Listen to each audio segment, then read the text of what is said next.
Have you ever sat at your kitchen table, your tea growing cold, and wondered quietly, when did people stop seeing you?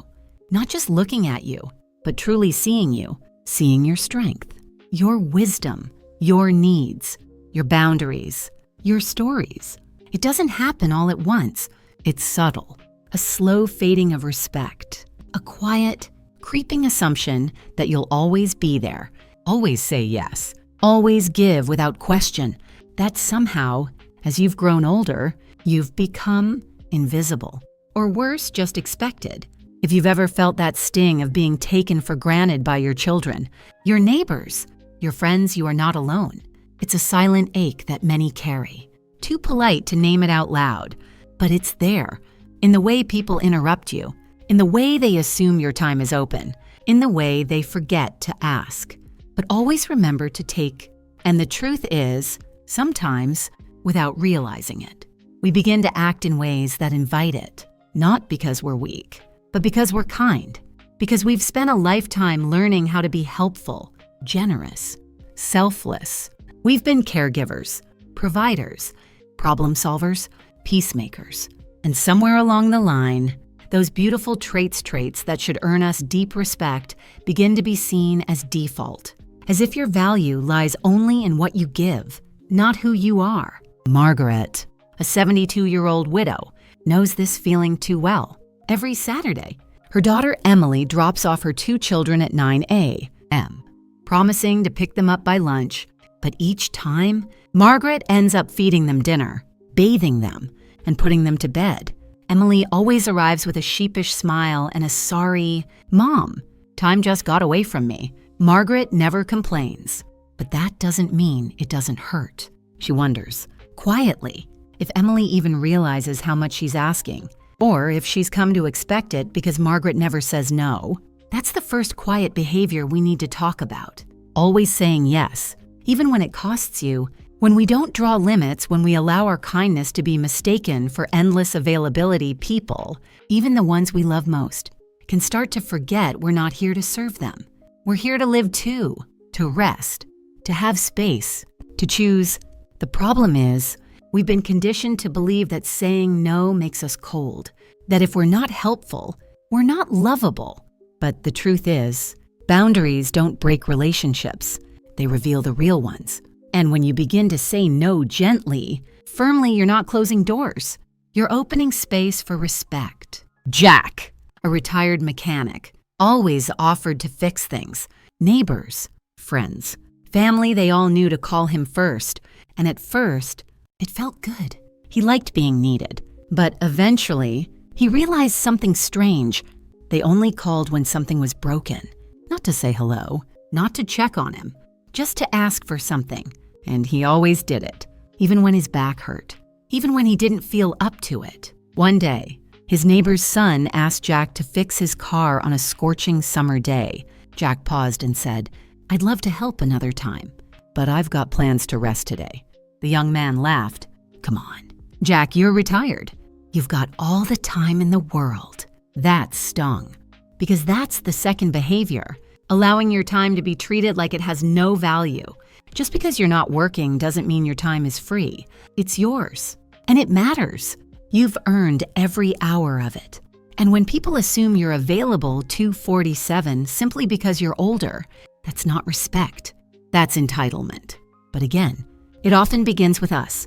We stop planning things for ourselves. We say yes out of habit. We forget that resting, reading, walking, dreaming, these are not indulgences. They are our life. And when we start honoring our own time, others will too. Chloe is 69 and still cooks every holiday meal. Despite her arthritis, her grown sons bring their families, eat, and then lounge in the living room while she washes dishes, smiling through the pain. She loves having them there, but deep down, she feels like a housekeeper in her own home. She told me, "It's like they expect the traditions but forget the effort." I keep doing it because I always have, and that brings us to another behavior that quietly chips away at how we're seen. Clinging to outdated roles out of fear that change will mean rejection. We all want to be remembered, cherished, valued, but continuing to overfunction doing all the work Playing the same part we played 30 years ago doesn't make people love us more. It just teaches them not to notice what we need now. You are not required to keep proving yourself in the same ways you did decades ago. You don't have to keep baking the pies, driving across town, staying up late to fold the laundry for someone else just because you did it once. You are allowed to evolve, to release old patterns, to ask for help. That's not weakness. That's growth. There is a quiet power that comes with stepping back and letting others step up. The hard part, they might not notice at first. They might resist. They might guilt you, even unintentionally, but eventually they will learn, and if they don't, you'll still be standing. You'll still have your dignity. You'll still have your peace, because it's not just about how others treat us. It's about how we treat ourselves. The way we show up for ourselves sends a message. It whispers, I am still here. I still matter. I am not just useful.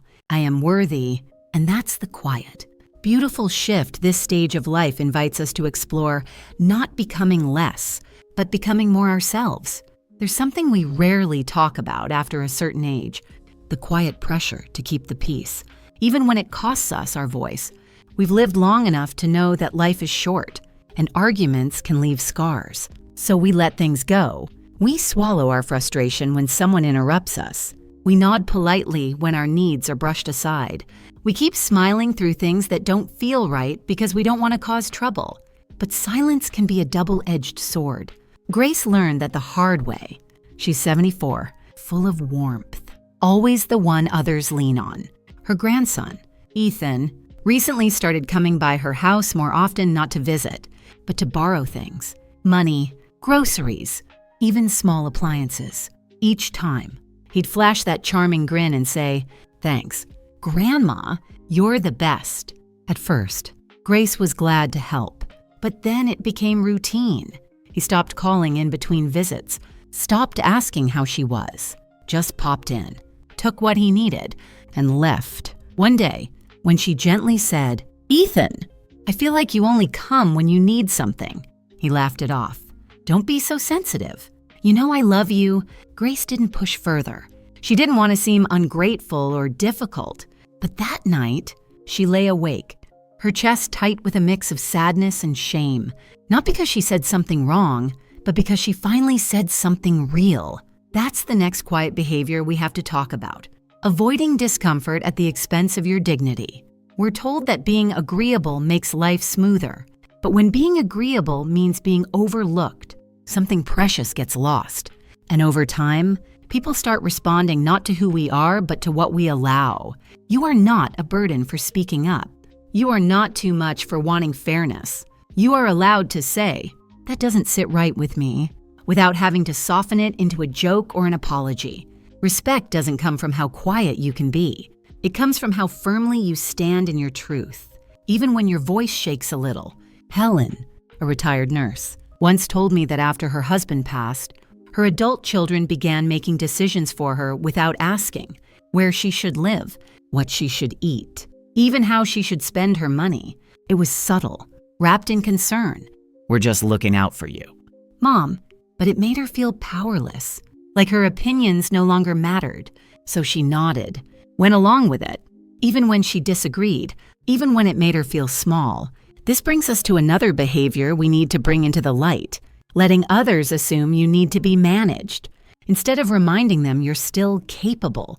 Getting older doesn't mean you've lost your mind. It doesn't mean you've stopped knowing what's best for yourself. But when we quietly hand over decisions, when we stop asserting our preferences, it can send a message that we don't trust ourselves, or that we're willing to be directed. That's not humility. That's resignation. And it doesn't serve you. You are still the same person who made hard decisions for decades, who raised children, managed households, built careers, paid bills, fought battles no one ever saw. That strength didn't disappear. It may be quieter now, but it is not gone. And the world will only see it if you show it. Start by making small choices again. Say, "Actually, I'd prefer something different." Push back gently when someone speaks for you. Reclaim your place at the table, not with anger, but with calm, grounded confidence. That's what Chloe did. She'd stopped cooking her favorite meals because her daughter told her they were too old-fashioned. For years, she went along with it, ordered takeout on holidays, ate what was suggested, until one day, she rolled up her sleeves and made her mother's famous roast lamb again just like she used to. She didn't ask for permission, she just did it. And when the family walked in and smelled the familiar aroma, their eyes lit up. "Mom, I haven't smelled this in years." Chloe smiled, quietly. She didn't need their approval. She needed her own joy back. Sometimes, the things that make us come alive, the old recipes, the long walks, the quiet routines are the very things that remind others we are still here, still vibrant, still full of choice. There is a lie that floats around in the air once you turn 60 or 70 or 80 that you should just be grateful, that it's enough to be included, enough to have your health, enough to not be a burden. But gratitude and self-worth are not enemies. You can be grateful and still ask for more. You can be thankful for your family and still say, "Please treat me with care." You can appreciate what you have and still say, "This isn't how I want to be spoken to." The minute you stop settling is the minute you start rising. It doesn't have to be loud. It doesn't have to be dramatic. It can be as simple as saying, "I'm not available today," or "That comment hurt me," or "I'd like to do things differently this time." Small shifts, but they change everything. Because people take cues from us. They read our silences, our hesitations, our patterns. And when we start showing up with calm conviction, they notice even if they don't say it right away. They start to remember, you are not just someone who serves, you are someone who decides. And that subtle shift back into the center of your own life is where healing begins. There's a quiet strength that returns to you when you stop chasing approval. It doesn't arrive with a bang. It's not about making big speeches or having dramatic confrontations. It arrives slowly, like sunlight creeping across the floor in the early morning, almost unnoticeable. But undeniably there, one day, you just wake up and realize you didn't feel the need to explain yourself. You said what you meant. You did what felt right for you. And you didn't feel guilty. That is power. Frank had always been the rock of his family. A retired bus driver, father of 3, grandfather of 7. Everyone knew he was dependable, kind, the one you could lean on. He helped with school runs, car repairs, even covered a few bills here and there. No one asked twice, they just expected. But a few months ago, Frank started feeling tired, not just physically, but in his spirit. He noticed that the calls only came when someone needed something, that no one ever asked how he was doing. So one afternoon, he turned off his phone and sat on his back porch with a book. He watched the wind move through the trees. He made himself a cup of tea. He didn't answer the texts. He didn't feel bad. And for the first time in years, he felt peace. That evening, one of his daughters sent a message. "Dad, are you okay?" Just checking in. Not to ask for anything, just to check, a small gesture, but a meaningful one. Something had shifted. Because when you stop over-functioning, when you stop giving more than you're comfortable with, you create space. And in that space, people either step up or step back.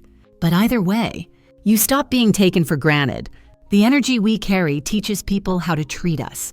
When you move through the world apologetically, constantly justifying your choices, people begin to believe you should apologize. But when you stand tall, even in your quiet way, it reminds them, this is a person with value, with limits, with presence. Sophie, a 66-year-old retired librarian, used to say yes to every request her sister made. House sitting, pet sitting, picking up medications, even writing sympathy cards for people she didn't know. Because her sister said, "You're so much better with words." Sophie never said no. It felt easier that way. Less conflict, less guilt. But it also meant that Sophie's days weren't hers. One afternoon, while watering her plants, she thought, when was the last time I did something just for me? She couldn't remember, so she started small. She told her sister, gently, that she wouldn't be available that weekend. No excuse, just I have plans. At first, her sister was frustrated, but Sophie didn't waver. The next week, she went to a poetry reading by herself. and she loved it. The world didn't fall apart. Sometimes, we believe that our no will break relationships, but the truth is, people who love you will learn to adjust, and those who only love you for what you give, well, their silence tells you everything you need to know. You see, being respected isn't about demanding it. It's about embodying it. And that's where another shift happens.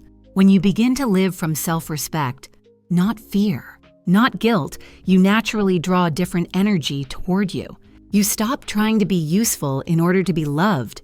You simply are. And that is enough. That's what happened with Ethan, Grace's grandson. Remember how he used to come over just to borrow things? After Grace set a gentle boundary, I'm happy to help sometimes, but I'd love it if we also just spent time together. Something changed. Ethan pulled back at first, but 2 weeks later, he stopped by with a bag of groceries and said, "Thought maybe we could cook together today. Just us." Not everyone will respond that way, but some will, especially when they see that your love no longer comes at the cost of your peace.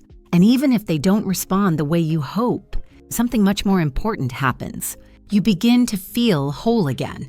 You start noticing the sound of your own laughter. You take walks without rushing. You eat meals without multitasking.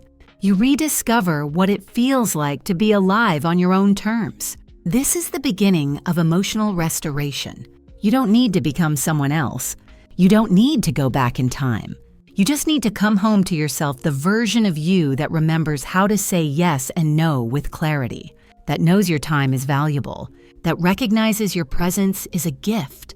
You've spent decades giving your time, your energy, your love, your labor, and maybe, for a while, you forgot that you were allowed to ask for something in return. Not praise, not perfection, just respect. And respect, my friend, begins when you stop handing yourself out like a favor and start living like a person who matters because you do. You don't have to shout to be heard. You don't have to bend to be loved. You don't have to prove anything anymore. Just stand quietly in your own presence and watch how the world starts to shift around you. Because when you respect yourself, others learn how to meet you there. And when they don't, you no longer shrink.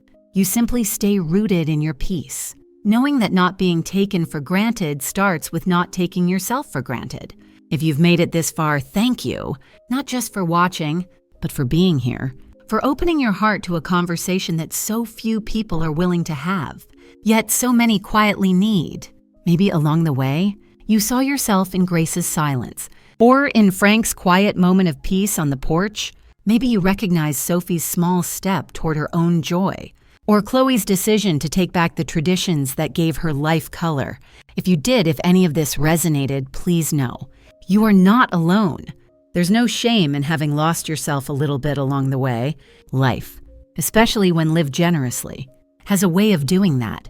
We pour and pour into our children, our marriages, our jobs, our communities until we look up one day and realize we've forgotten how to pour into ourselves. But the beautiful thing is, no matter your age, no matter how long it's been, you can return to yourself. You can shift things not with force, but with grace, not by fighting, but by choosing differently. And that choice doesn't need to be validated by anyone else to be real. You don't need to become tough or cold or distant to stop being taken for granted. You just need to become clear in what you will and won't allow, clear in what you deserve, clear in the way you show up for yourself, even when no one else is looking. And if there's still a voice in your head whispering, but what if they pull away? I want to remind you, you are not meant to earn love through exhaustion. You are not meant to trade your boundaries for crumbs of affection. The right people, the ones who love you, truly will not leave when you start respecting yourself. They'll lean in closer. They'll learn to meet you where you are. And the ones who don't, let them go. Not in anger, not in bitterness, just in peace. Because your value doesn't decrease just because someone else fails to see it. Your life, your presence, your story still matters. I'd love to hear your story. If you feel comfortable sharing, has there been a time in your life where you felt taken for granted? And if so, what helped you start to find your way back to your voice? What quiet shift reminded you that you still matter? Drop a comment below if your heart feels ready. Whether it's one sentence or a long story, it might be just what someone else needs to read tonight. You never know who you'll encourage just by speaking your truth. And if this message touched something in you, if it made you feel a little more seen, a little more understood, I'd love for us to stay connected. You can click subscribe, not for the sake of numbers or algorithms, but because I believe this space can be a place of comfort and courage for those of us walking this path with eyes wide open and hearts still learning. You've made it through so much in life, and you're still here, still growing, still becoming. That alone is something to be proud of. So take this moment right now to breathe in your worth. You are not invisible. You are not only useful when needed. You are not just someone's parent or helper or background character. You are a whole human being with thoughts and hopes and preferences and power. You are allowed to be centered in your own life. You are allowed to be seen without being stretched thin. You are allowed to receive, not just give. You are allowed to rest and still be respected. And maybe this is the chapter where you stop asking to be valued and start showing the world what it looks like to value yourself. You don't need to be loud to be heard. You only need to live like someone who knows they matter. Because you do. Take care of yourself. And if no one has said it to you today, let me be the one to remind you. You are worthy, you are strong, and you are absolutely, undeniably enough.